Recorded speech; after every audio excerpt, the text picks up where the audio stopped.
Thanks for tuning in. I just wanted to make a brief pre-harvest video update on where things are at in the garden. So let's check it out. Just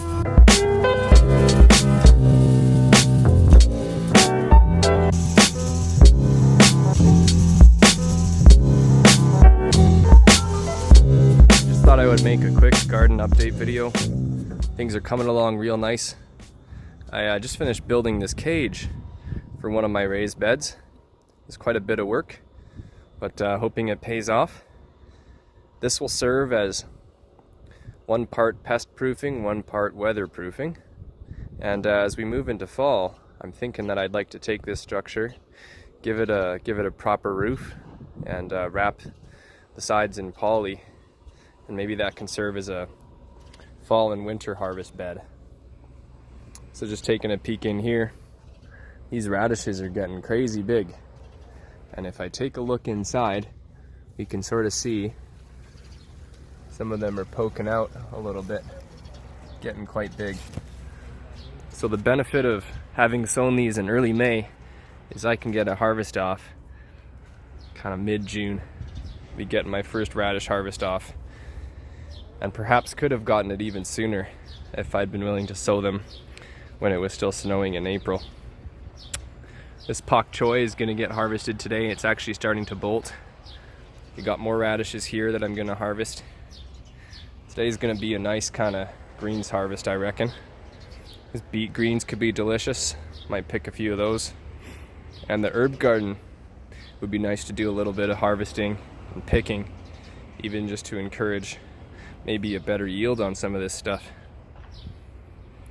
Cabbage getting huge, kind of taken over, expanding well beyond its square foot plot that I've designated for it.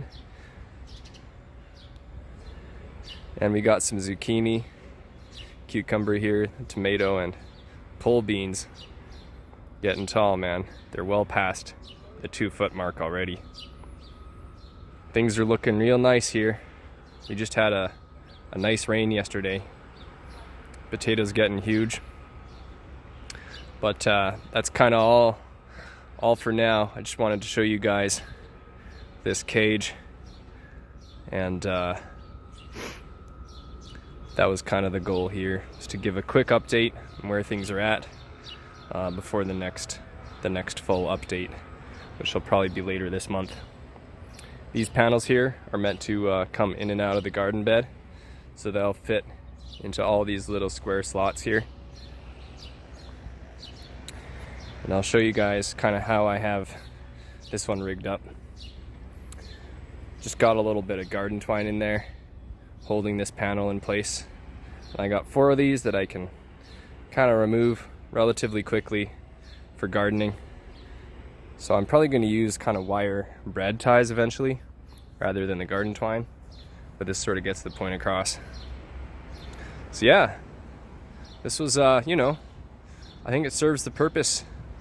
I tried to make it fairly strong, and I had a little bit of problem solving along the way. These roof sections were fairly difficult, but I think eventually I'll give it a greenhouse style roof, and that should reinforce and strengthen it.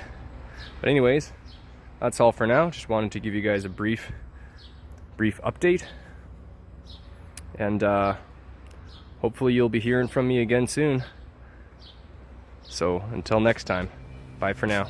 As always, thank you for watching, and stay tuned for where things are at the end of this month. This program, which will hear from a teacher and also from a composer, one of those who are quite possibly creating today.